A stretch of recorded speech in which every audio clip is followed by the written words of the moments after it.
I think one factor that's often not given sufficient attention is training.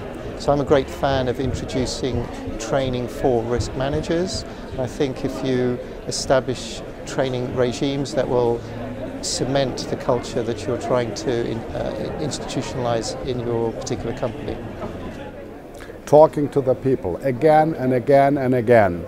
Appearing in different retreats, underwriting retreats, other departments' retreats, and giving a uniform message. We all are dealing with risks, we have to take them serious, and we have to discuss openly about it. I think that's the largest challenge. It's establishing a risk management plan, so we think that's paramount.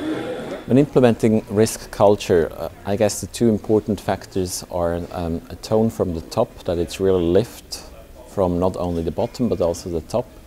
And the other thing is really it's a long-range project. You can't just implement risk culture. You have to live it and you have to work over a long time.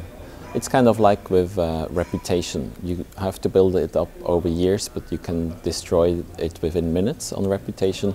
Risk culture, you can't destroy as quickly, but it needs a lot of time and a long breath to do it. But then it has to be linked also to your quantifying framework, so you should have it really linked to your risk appetite, to your risk limit setting, so not to end up as a very fluffy concept, just like that. Selling internally a more structured approach around risk culture and getting more, everybody's interested about the word but not an actual program. Well, the most important thing, of course, is leadership and vision.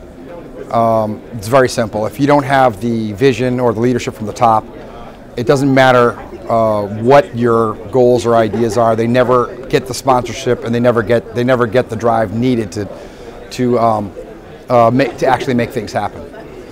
Well, I think it's going to be, the words that resonate in me here is this notion of acceptance by the organization, that risk management is bringing value to the organization. So it's not going to be about improving the quality of the data or improving the quality of our risk modeling tools. It's really going to be about communicating and getting it widely accepted within the organization that risk management is an important part of the business.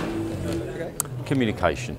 Undoubtedly, I think one of the problems I've seen talking with several insurance companies is there's a lot of understanding of risk culture, risk frameworks, but communicating that across the level of the organisation, if you like, from the board right the way through to the risk managers, but through to people on the ground floor, the underwriters, the IT guys, the guys in sales and product development, all understanding that the risk culture permeates through the entire firm. So actually physically implementing that communication is tough.